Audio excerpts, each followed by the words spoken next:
Hello mga kaaro, napansin nyo ba na minsan kahit maayos ang tiles, bigla na lang ito maangat o bumubukol.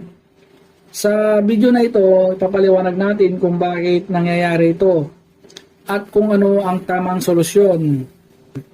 Ang pag-angat ng tiles ay tinatawag na tile tinting.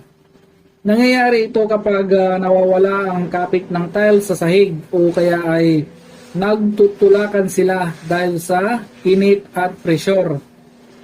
Mga dahilan kung bakit umaangat ang tiles. Una, init at pag-expand ng tiles.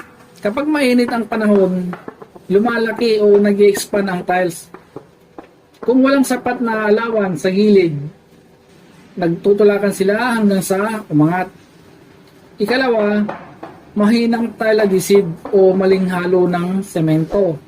Kapag tipid sa pagdikit o mali ang timpla, madaling bumitaw ang tiles. Ikatlo, marumi o hindi pantay na sahig bago kinabit. Kung may alikabok, buhangin o hindi pantay ang base, mahina ang kapit. Ika-4, tubig o moisture sa ilalim ng tiles, lalo na sa CR at kusina. Ang tagas ng tubig ay nagpapahina sa semento. Ikalima, walang expansion gap. Dapat may maliit na pagitan sa gilid ng sahig para may galawan ang tiles. Ika-6, paggalaw ng pundasyon ng bahay.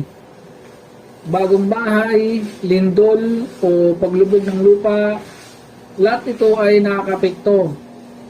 Ika-7, low quality o mahinang kalidad ng tiles. Ano ang tamang solusyon? Tanggalin ang nakaangat na tiles, linisin at pantayin ang sahig.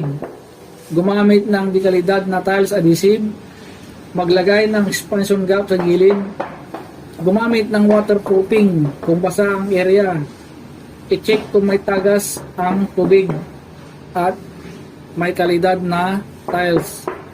Kaya bago magpa-tiles, siguraduhin muna na tama ang materyales at proseso para iwas gastos at problema. Kung nakatulong ang video na ito, huwag kalimutang i-like, share, and subscribe para mas marami pang tips tungkol sa bahay at konstruksyon.